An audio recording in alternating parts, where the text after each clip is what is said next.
Hello students, welcome to my channel. आज की video में हम करने वाले हैं क्लास 8 साइंस का chapter number 1 which is crop production management. तो आज के इस वीडियो में हम इस चैप्टर का जो सोविंग वाला टॉपिक है उसे डिटेल में लाइन बाय लाइन पूरा अच्छे से पढ़ेंगे।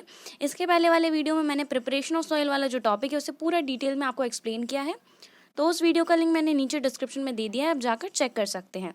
चलिए तो सोविंग का टॉपिक स्टार्ट करते हैं। देखिए, हमने एग्रीकल्चर प्रैक्टिसेस में देखा था कि किसी भी क्रॉप प्रोडक्शन के लिए जो फर्स्ट स्टेप होता है वो होता है हमारा प्रिपरेशन ऑफ सॉइल, मतलब सॉइल को क्रॉप प्रोडक्शन के लिए तैयार करना। ठीक है, अब प्रिपरेशन ऑफ सॉइल के बाद जो सेकंड स्टेप आता है हमारा क्रॉप प्रोडक्शन में वो होता है सोविंग। सोविंग मतलब बीजों को बोना।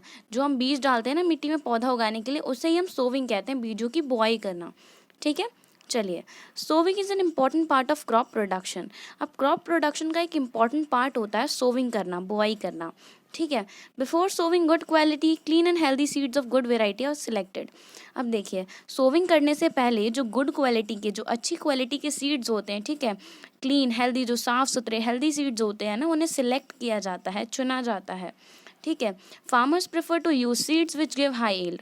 अब देखिए, फार्मर्स क्या करते हैं, अच्छी वैरायटी के साफ़ सुथरे क्लीन और हेल्दी सीड्स को इसलिए चुनते हैं क्योंकि देखिए, जब वो अच्छे क्लीन और हेल्दी सीड्स अपनी फील्ड में डालेंगे, उससे क्या होगा, जब अच्छे फील्ड्स डालेंगे, अच्छे जो सीड्स होते हैं वो डालेंगे अपनी फील्ड में, तो फसल भी क्या होगी उनकी, अच्छी होगी, प्रोडक्शन क्या होगा, अच्छा होगा, और उनकी हाई यील्ड होगी। इसी वजह से सीड्स को चुना जाता है और फार्मर्स चुन चुनकर जो अच्छी क्वालिटी के सीड्स होते हैं उन्हें अपने खेत में फसल में डालते हैं। चलिए, नेक्स्ट हमें दी हुई है एक एक्टिविटी विच इज़ एक्टिविटी 1.1। ठीक है, इसमें बोला है take a beaker and fill half of it with water. अब हमें क्या करना है, एक इस तरीके से बीकर ले लेना है। ठीक है, इस बीकर में हमें आधा क्या भर देना है, पानी भर देना है। ठीक है, आधा इसे पानी से भर देना है। Put a handful of wheat seeds and stir well. अब इसमें क्या करना है, हमें एक मुट्ठी के करीबन गेहूं के जो बीजे होते हैं ना, व्हीट के सीड्स, उसे डालना है और उसे स्टिर करना है अच्छे से। वेट फॉर सम टाइम, और फिर कुछ देर के लिए इंतज़ार करना है। ठीक है, are there seeds which float on water. अब क्या कुछ ऐसे सीड्स हैं जो पानी के ऊपर तैर रहे हैं, फ्लोट कर रहे हैं। वुड दोज बी लाइटर और heavier than those which sink. अब ये जो ऊपर तैर रहे हैं सीड्स, ये हल्के होंगे या फिर वजनी होंगे जो नीचे सीड्स डूबे हुए हैं उनसे। ठीक है, why would they B lighter. अब वो हल्के क्यों होंगे। अब देखो, यहाँ पर एक्चुअली में ना हमें समझाने की कोशिश की क्या जा रही है। देखिए, अब यहाँ पर ना इम्पॉर्टेंट पॉइंट यहाँ से शुरू होता है, damage seed become hollow and thus lighter, therefore they float on water। अब देखो, जब हम गेहूं के बीज इस तरीके से जो आधा पानी भरा हुआ हमारा बीकर इसमें डालेंगे, तब क्या होगा कि कुछ कुछ बीज जो है ना पानी के ऊपर तैरने लगेंगे, ऊपर की सतह में। ये क्या होंगे, जो ऊपर तैरने वाले बीज होंगे ना, ये होंगे हमारे डैमेज सीड्स। ठीक है, और जो अच्छे सीड्स होंगे वो पानी में नीचे इधर पर बैठ जाएंगे, नीचे डूब जाएंगे। अब देखो, ये जो डैमेज सीड होते हैं ना, ये ऊपर क्यों तैरते हैं। देखो, डैमेज सीड अंदर से हॉलो होते हैं, खोखले हो जाते हैं। तो जब कोई चीज़ अंदर से खोखली हो जाती है ना, तो वो हल्की हो जाती है वजन में, उसका लाइट हो जाता है। ठीक है, बहुत ज़्यादा हल्की सी हो जाती है, तो वो ऊपर तैरने लगेगी पानी में। जबकि जो अच्छी क्वालिटी के जो हेल्दी सीड्स होंगे वो वजनी होंगे, इसी वजह से वो नीचे क्या होंगे, इस तरीके से पानी में डूब जाएंगे। ठीक है, तो मतलब जो डैमेज सीड होते हैं वो पानी के ऊपर तैरने लगते हैं, जबकि जो हैवी सीड्स होते हैं, हेल्दी सीड्स होते हैं, वो नीचे डूब जाते हैं। ठीक है, this is a good method for separating good seeds healthy seeds from damage ones. अब ये एक अच्छी मैथड है, इससे हम क्या कर सकते हैं, जो ख़राब सीड्स हैं उससे हम अच्छे सीड से अलग कर सकते हैं। ठीक है, before sowing one of the important task is to know about the tools use for sowing. अब सोविंग करने से पहले हमें ये भी पता होना चाहिए कि कौन कौन से सीड सोविंग के लिए यूज़ किए जाते हैं। देखो, सबसे पहले हम पढ़ लेते हैं ट्रेडिशनल टूल्स के बारे में, ट्रेडिशनल मैथड जो सोविंग करने के लिए, बुआई करने के लिए यूज़ होती हैं। The tool use traditionally for sowing seeds is shaped like a funnel. अब देखो, जो टूल सोविंग करने के लिए ट्रेडिशनली यूज़ किया जाता है उसका फनल जैसा शेप होता है। फनल मतलब एक तरीके से कोन जैसा, फनल इस तरीके से होती है, इस तरीके से ऐसी फनल होती है। ठीक है, एक तरीके से थोड़ी थोड़ी कोन जैसी होती है, इस तरीके से होती है। ठीक है, the seeds are filled into the funnel, passed down through 2 or 3 pipes having sharp ends। अब क्या किया जाता है, इस तरीके से जो फनल होती है उसमें ये सीड्स डाले जाते हैं और फनल के नीचे से एक पाइप इस तरीके से जाता है और ये मिट्टी की लेयर है, और यही ये जो पाइप फनल के नीचे से जाता है ना, फनल के नीचे से, इसी पाइप के थ्रू क्या होते हैं, जो सीड्स हैं वो मिट्टी में चले जाते हैं। These ends peers into the soil and place seed there। अब ये जो पाइप्स होते हैं इनके एंड मिट्टी में गए होते हैं और वहाँ पर सीड को डाल देते हैं। अब इसको हम और अच्छे से डायग्राम की हेल्प से समझ लेते हैं, जो कि फिगर 1.2a में जो ट्रेडिशनल टूल है सोविंग का, उसका डायग्राम हमें गिवन है। अब यहाँ पर हमें दिख रहा है 2 फार्मर्स हैं, ठीक है। इनके पास यहाँ पर देखो ये फनल शेप का जो यहाँ पर दिख रहा है ना, यही हमारा ये टूल है। अब इस फनल से क्या होता है, ये सीड्स जो है ना, ये पर्सन सीड्स डाल रहा है। अब ये सीड्स इस तरीके से इस पाइप के थ्रू नीचे जाते हैं और जैसे ये सॉइल की लेयर है, ये इस तरीके का इनका पाइप होता है, ठीक है। इस पाइप के थ्रू नीचे जा रहे हैं और इस पाइप के 2 शार्प एंड्स, इस तरीके से 2-3 शार्प एंड्स जो है ना मिट्टी में गए हुए हैं, तो इनके थ्रू बीजे नीचे आकर मिट्टी में जा रहे हैं, ठीक है।